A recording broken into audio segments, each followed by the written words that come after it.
Bayangkan sebuah kota kecil yang tiba-tiba menjadi nadi perdagangan dunia. Kapal datang dari India, Parsi, Arab, Jawa dan Cina. Dan di tengah segala hiruk pikuk itu, berdirilah Melaka. Tetapi Melaka tidak berdiri sendirian. Dalam Ming Shulu, rekod istana dinasti Ming, nama Melaka atau Man Lajia muncul berkali-kali. Sejarawan seperti Jeff Wade menulis bahawa Melaka adalah antara negeri paling rapat dengan Ming pada abad ke-15. Melaka menghantar ufti dan sebagai balasan, China memberi pengiktirafan, penghormatan dan hubungan diplomatik yang istimewa. Barbara Watson Andaya menjelaskan bahawa langkah Melaka itu bukan tanda tunduk. Ia strategi.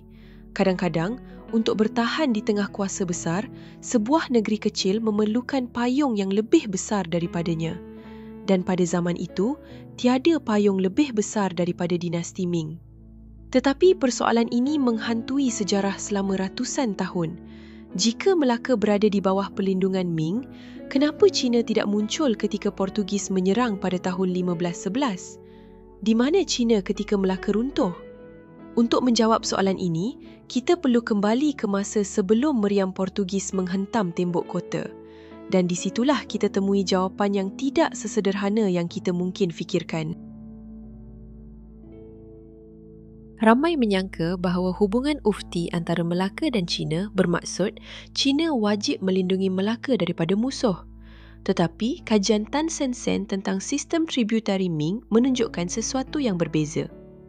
Dalam sistem itu, perlindungan bukan bermaksud tentera. Ia bermaksud pengiktirafan diplomatik, hubungan akses ke pasaran China dan larangan kepada negeri lain supaya tidak mengganggu Melaka. Sebab itu, rekod Ming pernah menyebut bahawa China menegur Siam dan Majapahit agar tidak menyentuh Melaka. Hubungan itu kuat, tetapi ia bukan perjanjian pertahanan ketenteraan. Dan ini titik penting yang ramai terlepas. Melaka hantar ufti, China memberi perlindungan politik. Tetapi itu tidak pernah bermaksud China akan menghantar kapal perang jika Melaka diserang. Sistem itu wujud sebelum era meriam dan bila meriam muncul, sistem itu tidak lagi mencukupi. Ramai bayangkan dinasti Ming pada 1511 masih memiliki kapal gergasi seperti era Laksamana Cheng Ho. Tetapi, itu adalah salah faham terbesar dalam naratif moden. Menurut Edward Dreyer, selepas kematian Maharaja Yongle dan Xuande, dasar maritim Ming berubah sepenuhnya. Selepas tahun 1433, armada Cheng Ho dibubarkan.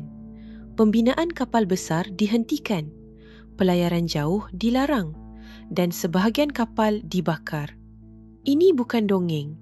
Ini dicatat dalam Ming Shulu dan disokong oleh penyelidikan moden.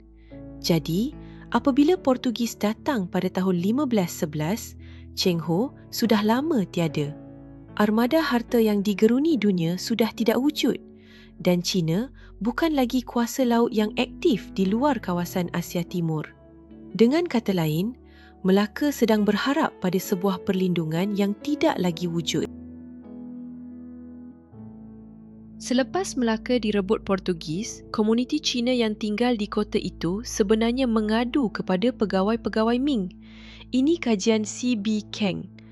Menurut sumber Portugis dan catatan tempatan, orang Cina dirompak, dipukul, dibunuh dan dipaksa bekerja untuk Portugis.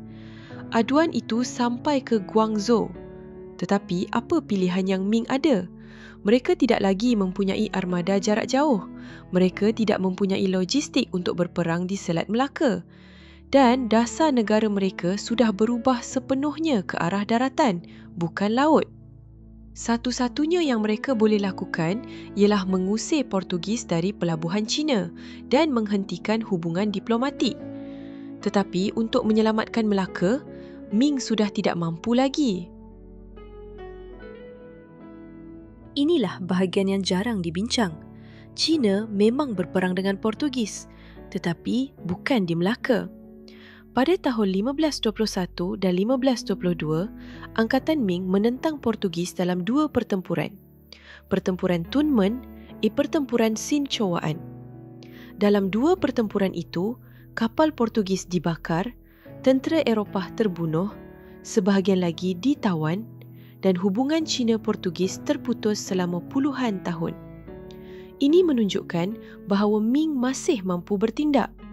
Tetapi mereka hanya bertindak di kawasan mereka sendiri, bukan di Selat Melaka yang berada jauh di luar jangkauan strategik Ming.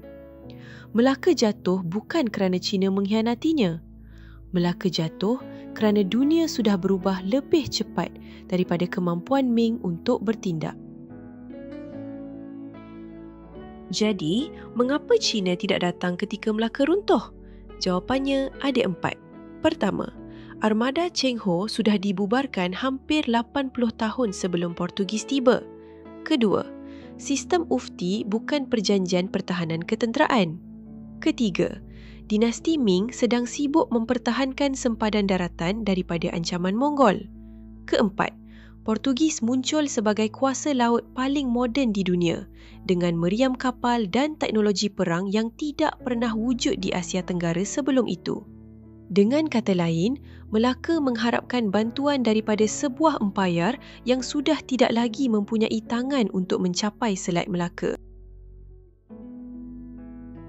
Ada satu ketika dalam sejarah di mana Melaka berdiri megah di tengah dunia.